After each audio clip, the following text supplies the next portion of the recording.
Population, inflation, interest rates, jobs. What the heck is happening and how all of these things merge together, create the macroeconomics and how it's affecting the real estate market. I'm going to be going to in a really medium to deep dive on all these topics and what's happening right now in the kind of ever-changing landscape of the economy right now. Look, while these are very high-level macro topics, they do ultimately kind of play a fairly large factor in the short term, the medium term, and the long term of kind of where the projections of the real estate prices are going to be in the Greater Toronto area. Now, if you're looking for some help on how to navigate the real estate market, and you're looking for someone who understands all these things, and you also understand the micro into when you're actually looking at a specific region and a pocket of real estate you're looking to buy, you can book a call with me to work with our team. You can use the link right here. It's www.chatwithzen.com. Simply click on the date and the time that works best for you. And then when you see the prompt, fill in your name, email, mobile phone number, and the question you have for me, and then we'll chat then. Good day, Toronto. Welcome to another episode of Prime Properties TV. My name is Zhen, and I run and operate a RE/MAX in the Greater Toronto area on top of making awesome educational real estate content just like this one for you. Now, today we're going to go real estate adjacent, but as the economy continues to kind of change and evolve and constantly be different, it's becoming incredibly weird, right? For lack of a better term. And all these things have been coming up more and more in my conversations with my clients and kind of people who have been calling me. Look, by no means do I look or sound like an expert on this, but it's just that I've been studying this since 2017 on kind of the economic engine of how a lot of these things work. And only in the last 2 years have I seen macroeconomics become the life of the party right now, because everyone's wondering what the hell is happening. I do remember back in 2017, nobody wanted to talk to me about this stuff, including my wife. So whenever I tried to talk to her about this stuff, because I, would just love this stuff, she would be like, basically saying it's snot fest, right? So anyways, here are just some things that I am personally watching right now or have been watching for the last little bit. This is kind of a follow-up to the first video I make on trends to watch, right? So let's start with population growth. I've talked about this tons in the past, and I'm sure other people have as well, but I'm just giving you kind of an update to what's happening. Population growth is a very big driving factor for real estate prices, but it is not a short-term solution for falling real estate prices right now due to interest rates that are high. It's a long-term trend. Now you can see in the chart on the left here, the target immigration by the Canadian government is around 450 to 500,000 new immigrants over the next few years, I think from 2023 to 2025. That's the expectation. And on the right of that, you can see that you can basically see national rent prices have spiked around 6%. But if you look at just Ontario alone, prices for rents have been up 23 or 25% last year. However, like I've been saying, I do think a boatload of these completions that are taking place this first half of the year could cause the rent prices to be stagnant. However, things can always change because, if we let in more people than we did last year, I would bet you big bucks that rents are going to go up. It's just simple supply and demand. Now, the chart over here shows you that we essentially let in a combined of 950,000 residents. This includes permanent residents, non-permanent residents, and Ukrainian refugees last year. That is silly. It's basically 2x what we expected. Now, I would not be surprised if our government does the same for, the terrible crisis that happened in Turkey and Syria, the earthquake. My condolences for everyone out there.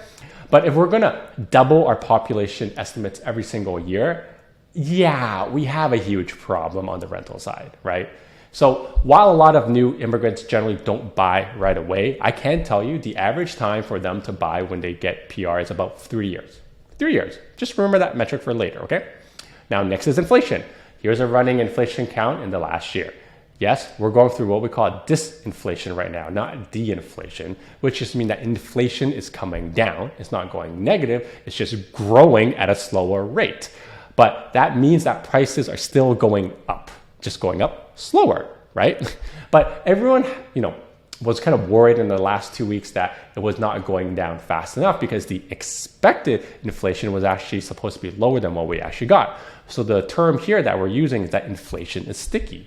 We should have kind of I would say, a very big time disinflation report number coming June, just from base effects from the previous year. But if that doesn't come down by that time, then we're in trouble. It means that the inflation is not slowing down as fast as what people want it to be. Now, my base case for inflation has always been that we're not going to see 2% inflation. I just don't see it going to happen. We're probably in a decade of high to semi-high inflation because of all the stuff that's happening right now, which is not limited to reshoring of manufacturing, which gets more expensive, right? Because our labor is more expensive here. geopolitical stuff that's happening, commodity prices are going up, and general deglobalization, so things are more expensive right now. So for looking at those four things, I don't think we're going to hit 2% unless we get like a ginormous recession like the great financial crisis, right? Which is always on the table because right here, the 10-2 curve is super, super inverted right now. Now, then you have the US inflation, which also remains sticky as of right now. And in the next few months, we're going to see something that's incredibly interesting that only happens a few times if you're a giant history nerd like me. It's whether the Bank of Canada is going to follow the US in terms of the rate hikes. Now, Bank of Canada did say they're going to pause conditionally, and the federal US said that they're planning to continue hiking. So we're going to either see like a divergence in the overnight rate between Canada and US and our two countries. And if we don't follow the US, our dollar is going to get absolutely pummeled and crushed, or basically Bank of Canada caves in the game of chicken and we basically continue increasing. Now, the head of the Bank of Canada, Tiff Macklem, said they're probably going to pause in March. Maybe he'll try to keep his credibility and actually pause. But given where the expected inflation is and what happened last month, I would not be surprised if we see another 25 basis point rate hike in April when they make the next announcement. Now, the market seems to think there's like a 50% chance of that happening right now. Again, the market's not always right, but that's what they're thinking. That's why the bond market's moved up, which leads me to the 5-year bond chart, which is right here. This is essentially the ultimate signal for where things are basically heading. But if you are going to look at this, take it with a grain of salt, okay? Because it's been incredibly volatile. So from middle of Jan to middle of Feb, it basically dropped 50 basis points or 0.5%, which essentially signals that the market thought the rates were coming down. This is why the 3-year fixed mortgages in Canada for a while was between like 4.79 for uninsured and 4.99. But in the last week, the 5-year bond has basically rebounded up 50 basis points, and so have the fixed mortgages, and now they're actually a little bit more expensive, and they're over 5%. But as you can see here, just in like 6 weeks alone, there's a 100 basis point swing in the 5-year bond market, which is absolutely wild, right? Hence volatile. Now, another reason why the 5-year bond market moved higher is that the job market data came back a whole lot higher, a whole magnitude order of higher, meaning 10x. So they were expecting 15,000 jobs created. They got 150, which is absolutely wild. Yes, there's revisions to it, but that's still very high. Now, this is important because the Bank of Canada is trying to basically, for lack of a better term, make people unemployed to slow down inflation. Because remember, low wage growth stops the debt spiral. But even though these numbers keep getting revised, it's still not necessarily a good indicator of where rates are headed because, look, if you look at it this way, there are signals that the Bank of Canada are seeing right now that I just talked about with jobs and the rates and the bond market that signals the economy is stronger than what most people think. And just, it's going to continue this way. So that's why they have room to increase rates. But the question is, who is taking all these jobs, right? So if you look at the chart here, and I've talked about it before, very, very good chance it's non-permanent residents, which includes students, right? Because the amount of students being let into Canada via the universities and colleges is incredibly high. I've talked about this at the start of the year in my trends video. It's like another whole wave of immigration that's basically unaccounted for. Remember, I said Canada, I think, is low-key bringing in students to suppress wages. Because if you remember this kind of article here from the previous video, basically there's a reason why they're allowing students to work full-time now.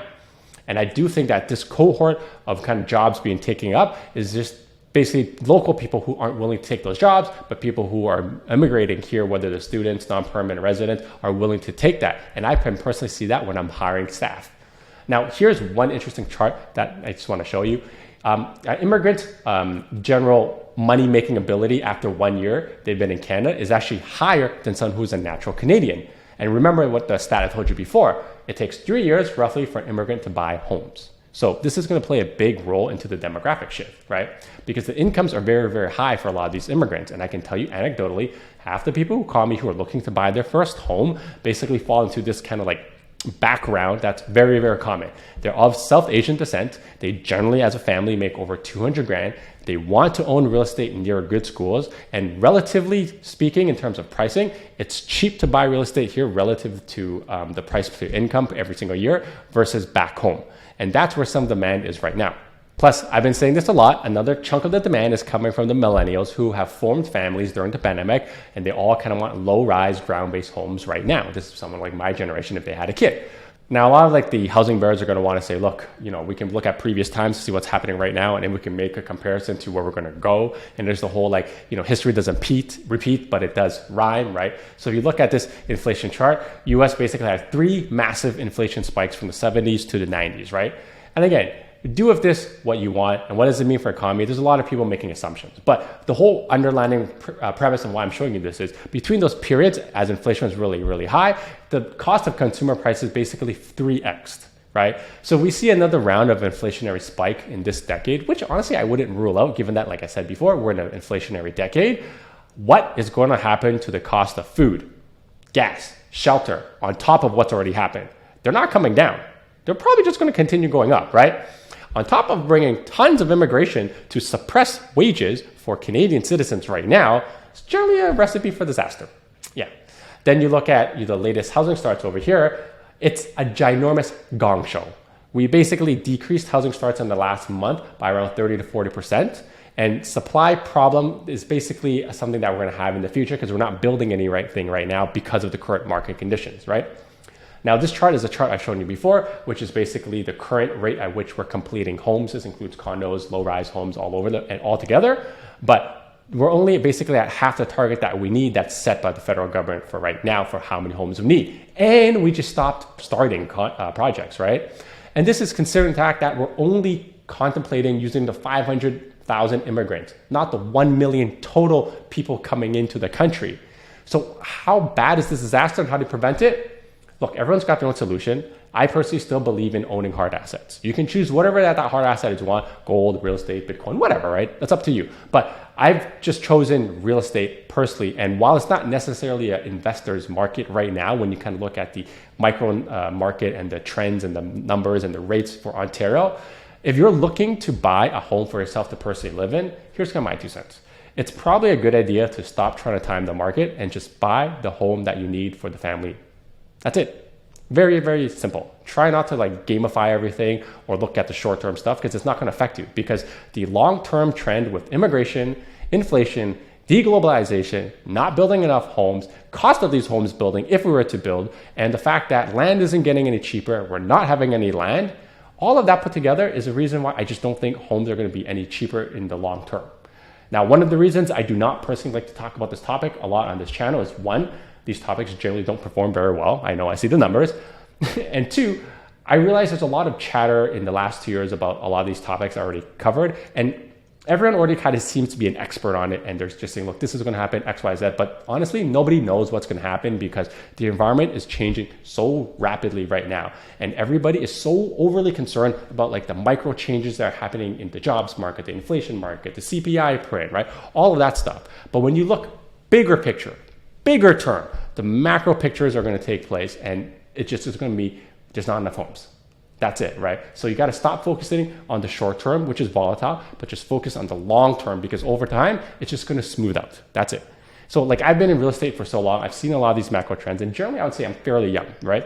But I've already lived through the 2017 crash, the 2022 crash, the 2022 real estate crash, and I've only been in real estate for a decade, but I'm 100% sure there's definitely more volatility to come further in the future. But in the long run, I think we'll be fine. That's why if you're so focused on the short term, you're going to miss out on what's happening in the long term. And as long as you have the means to hold on to the assets to fight any kind of disaster that's coming, I generally think you'll come out ahead.